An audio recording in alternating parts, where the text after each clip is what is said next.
Kei te pukuriri etahi o te iwi Maori kei Ahitereiria e noho ana, ki te hotaka hou ka whakapaahotia ki roto o Aotearoa nei, e whakaatu ana i te ahua o te noho a etahi rangatahi Maori i te takiwa o te Gold Coast i Piripane.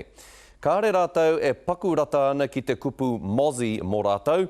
Kaore hoki ratou i te whakaae ki te whakatau a te hotaka, he ngawari, he tino whakahirahira hoki te ao o ngā Maori kei roto o Ahitereiria. I came to the GC 5 years ago. Knew the girls were here, knew the beaches were here, and I knew the dollar was here. Ain't going to get that on Wellington. Koe nei te hotaka hou o GC e whakatakariri nei, etehi Maori. I think it's going to denigrate the struggle that our parents and that many Maori have over here. It's going to make it look like it's all glamorous, and it's not glamorous.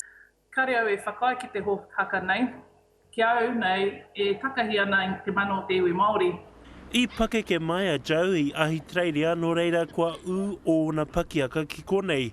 Engari anoa rāna, ka tahi anoia, ka neke ki reira. Those of us who grew up here or were born here, we don't have a problem with the word Mozzie. But for those of us who came here later or grew up back home and then migrated over, we do have a problem with the word Mozzie. Kare au whakae ki tērā kupu, he kupu Pākehā tērā.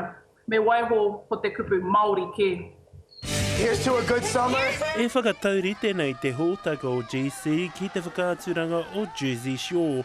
Hioi, he Maori ngā tāngata, he ahua taiohi, he pūrotu, he pūmanawa nui.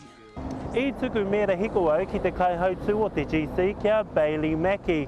Kaore ana kōrero, hoi anō hei tāra, Kaore i te ori te tana hotaka ki tērā o Jersey Shore. Ākoa e kore e whakapāho te hotaka nei i Ahitereiria i tēnei wā, kei te āwangawanga tonu ngā huanga. They're going to sit back and they're going to go, wow, that's what it's like. Well, you know what? That's not what it's like over here.